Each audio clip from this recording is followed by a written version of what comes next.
It's September 12th, 1987. My name is Major Alan Schaefer, also known as Dutch, U.S. Army veteran, Special Ops Commander, and the only survivor of the Valverde incident.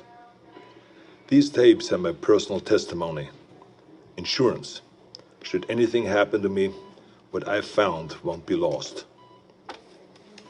My team was brought in to rescue a Guatemala cabinet minister and his aide, who had been captured by guerrilla forces in Valverde. We located the downed helicopter, and the skinned bodies of those aboard hung in nearby trees, seemingly at the hands of guerrilla fighters. After assaulting their camp, it became clear that the mission was a setup. American intelligence had sent us to retrieve the captured agents who had been on recon for future military action. But none of that matters, because while we were clearing out the guerrillas, something was hunting us. An invisible killer tracked us as we made our way to the extraction point. In 24 hours, it wiped out my entire team. Rick Hawkins, Blaine Cooper, Mac Elliott, Billy Soule, Jorge Ramirez, and Al Dillon, the best soldiers I've ever known. Men I trusted with my life were butchered like animals. It was a nightmare. We walked in with guns, but it had perfect camouflage, advanced weaponry, and could see heat. It was strong and smart, a pitiless hunter. I waited, I watched, and when I understood it, when I saw how it hunted, I killed it. As it lay dying, in a final fuck you, it activated an explosive device. I barely escaped that blast. My radiation sickness and the crater of the explosion are the only evidence it ever was here. I've given my official statement to Agent Peter Keyes of the OWLF, but it's become clear I needed to investigate Valverde myself. Keyes was thorough, but he asked all the wrong questions. I mean, we have proof of alien life, but that life sees us as game. It's an alien whose first contact with humanity was to hunt us for sport. All Keyes cared about was the technology lost in the explosion. He can see the jungle for the trees. I see the threat. He sees the opportunity. Spies are all the same. I mean, we aren't people to them. We are assets. How many soldiers would he feed to those monsters just for a chance to steal from them or to learn from them? The government can't be trusted. So I will have to do this on my own. I'm cutting my treatment short and going off the grid. I will make my way back to South America to Valverde. I was told that there were stories about demons who make trophies of man. I'd like to hear those stories.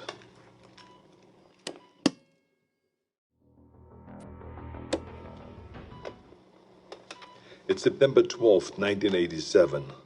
My name is Major Alan Schaefer, also known as Dutch, U.S. Army veteran, Special Ops Commander, and the only survivor of the Valverde incident. These tapes are my personal testimony. Insurance. Should anything happen to me, what I found won't be lost. My team was brought in to rescue a Guatemala cabinet minister and his aide, who had been captured by guerrilla forces in Valverde. We located the downed helicopter, and the skinned bodies of those aboard hung in nearby trees, seemingly at the hands of guerrilla fighters. After assaulting their camp, it became clear that the mission was a setup. American intelligence had sent us to retrieve the captured agents who had been on recon for future military action. But none of that matters, because while we were clearing out the guerrillas, something was hunting us. An invisible killer tracked us as we made our way to the extraction point. In 24 hours, it wiped out my entire team. Rick Hawkins, Blaine Cooper, Mac Elliott, Billy Soule, Jorge Ramirez, and Al Dillon, the best soldiers I've ever known. Men I trusted with my life were butchered like animals.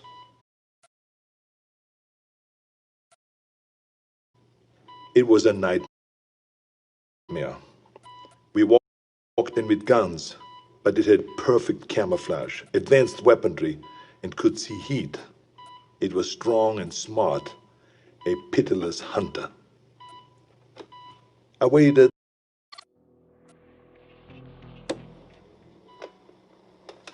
It's September 12th, April 8th, 1991. I'm not dead yet. I'll admit, I regret not curing my radiation sickness before I... It's September 12th, 1980. It's April 8th, 1991. I'm not dead yet. I'll admit, I regret not curing my radiation sickness before I left. It made leaving the country difficult. I cashed in a few favors, took one too many off-the-book flights in rusted-out buckets, but I made it back to Valverde.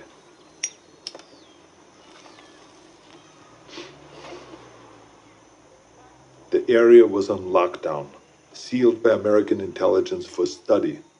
The complex centered on a crater from the alien self-destruction. I found the scientists slumming in a local bar.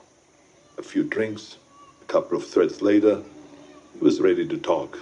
It wasn't much, barely anything I didn't already know. The blast emitted a form of radiation they'd never seen before. Some believed it was extraterrestrial, some didn't. Either they're not too bright, or there's nothing to find. I decided to let them keep searching in vain. It kept them busy and off my trail. I've been touring villages and small towns using the cover of an author writing about South American folklore. I don't know if any of them bought in, but they took my money and told their stories. The closer they were to the jungle, the more stories of devils in the trees. Some were bullshit, made up on the spot, but some carried consistencies that I couldn't ignore.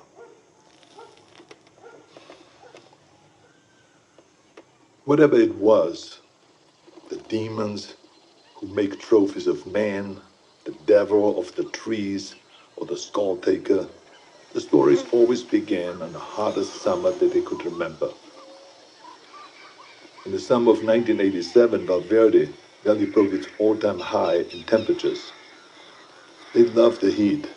It must remind them of home. Everything else confirmed the truth of the stories.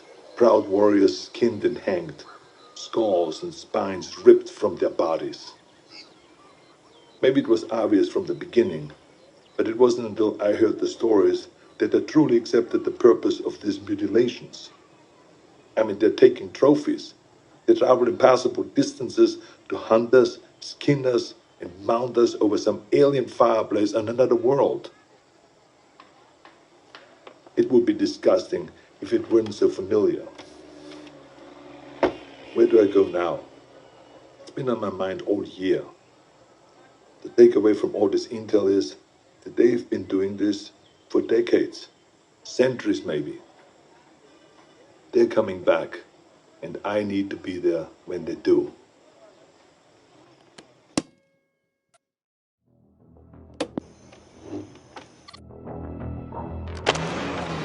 March 3rd, 1996, Zaire. I thought I could wait.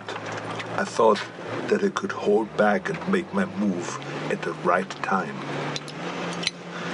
I couldn't. Fuck. I had to find them. I needed to hunt it or let it hunt me. I joined up with any private military company that was headed into the hot zone. I pulled every string, cashed out every favor just to follow the sweat and the death that attracted the demon. I eventually put together a team myself. Lost soldiers and haunted men, willing to fight and to die wherever I led them. They thought that I was a legend, and I let them believe that. I'm quiet and good in what I do. They needed them to see me as a legend, so that they could take them to die in a sweltering jungle. We went on more missions than I can remember. We didn't fire until we were fired at. They thought that it was my code. It wasn't. I was waiting and watching. Our last mission was an evac op in the Congo. A private munition base had gone dark. When we arrived, they'd been dead for days. Bodies strung up on floodlights around the base, all of them skinned, some missing skulls and spines. We secured the site and waited for backup to arrive. In the heat of the day, I stared into the waves of heat coming off the concrete, thinking that any minute they might come alive as the invisible killer. And then they did. I didn't wait. I unloaded every round I had. Trusting me, my team fired in the same direction. It wasn't the first time I'd done it, but this time I knew what I was looking for. It was so fast, we couldn't hit it. We panicked, and stray rounds struck the crate of RPGs. And that explosion hit other munitions that exploded. By the time the smoke cleared, the demon was dead, but so were all my men. I took samples of its blood, pieces of its anatomy, and what tech that I could salvage. And then I burned everything. Then it disappeared. I never checked in with HQ. As far as I know, I was counted among the dead.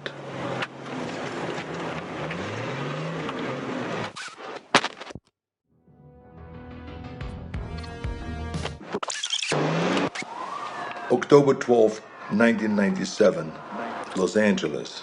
I needed to come back to the States. It wasn't impossible to sneak contraband through customs, but I wasn't willing to risk what I found in the Congo falling into the wrong hands. Instead, I traveled to Mexico aboard a cargo ship bound for the port of Altamira. From there, I made my way to Tijuana, and I bunkered down. I had tangible proof of extraterrestrial life in my possession, but no idea what to do with it. I'm not a scientist. I did a soldier's duty and secured valuable intel. This was out of my pay grade. I kept an eye on the news. Los Angeles was having a record-breaking heat wave and a gang war on the streets. It was perfect. I could feel it in my bones. I'd been tracking them for so long, I could think like them. I could smell the prey. I could see the hunting ground. I had to get to LA. Crossing back into the States from Tijuana wasn't that difficult, but by the time that I'd reached the city, it was already over. Like Valverde, the OWLF only found crumbs. What I'd hoped might be an alien ship turned out to be only a launching site. I wanted it too much, and I got sloppy. I breached the OWLF's quarantine and was captured. I'd hoped to be bailed out by Agent Keys, but he died. With Keys gone, the OWLF was leaderless and disorganized. I was interrogated, but I negotiated my release by bartering the alien materials that I'd recovered from the Congo. During the negotiations, it was clear how little they knew. They needed someone who understood the threat, so I offered to work with the OWLF as a consulting advisor. They had the funding, the technology that I needed to continue my hunt.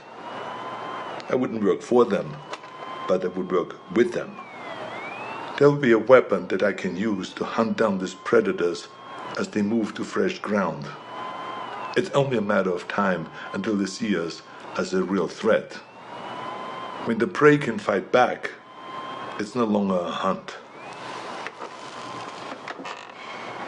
It is war.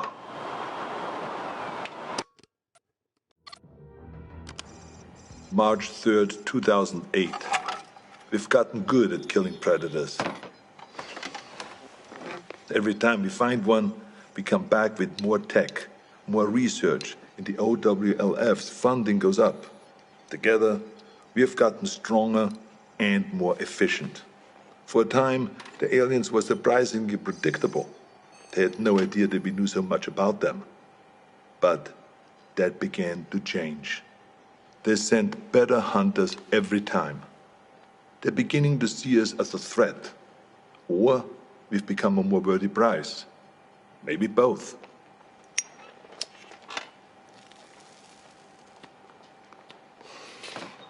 We know this because our last encounter was special. We weren't certain if they had any gender to speak of, but that changed when we came into contact with the female. She was smarter and deadlier. She didn't fuck around like the males did. She was direct, ruthless, and skilled. I was in Laos when we first came into contact with her. It was Valverde all over again. Her ambush wiped out my entire team. Only this time, she got me. In a small village, I lost track of her, just long enough for her to pin me with a razor net.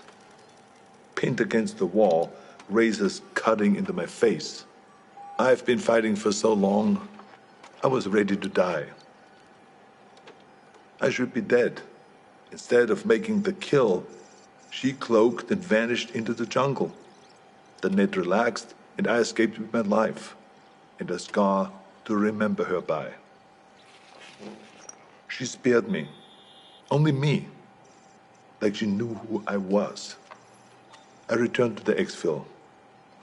My first failed mission in a long time. Are we going about this wrong? I mean, we've learned so much. But in doing so, have we made ourselves a bigger target? I can't stop thinking about something Napoleon said. You must not fight too often with one enemy, or you will teach them all your art of war. I started this believing that we were learning how to hunt them, or maybe she let me live to just be hunted another day. We were teaching them how to hunt us.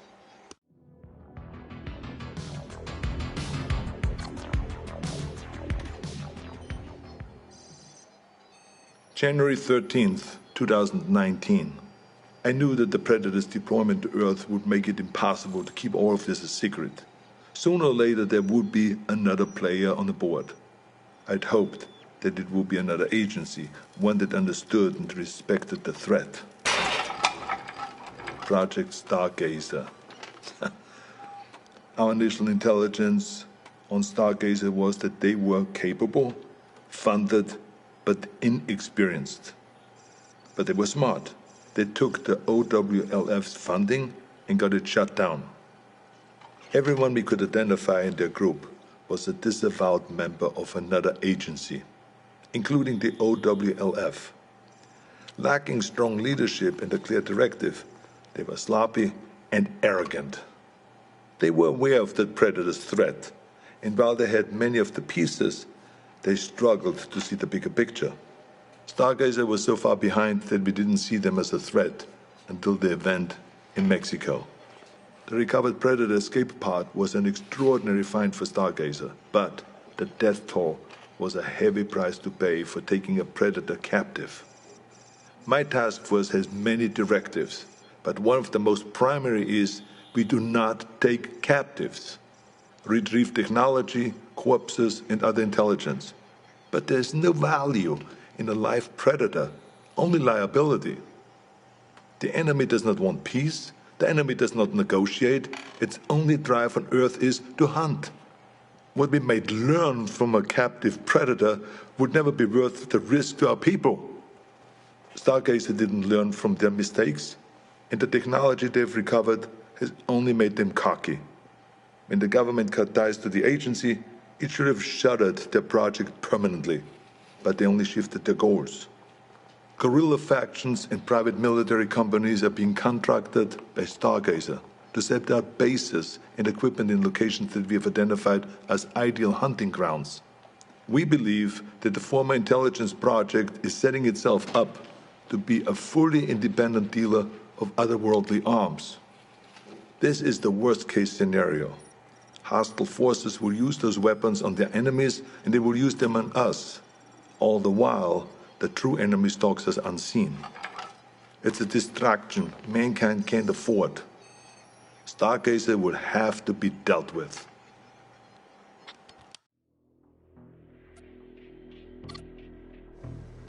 2025. It's hard to believe that I'm still here recording this. I probably shouldn't be smoking in a med bay, but fuck it, it's my birthday, for Christ's sakes.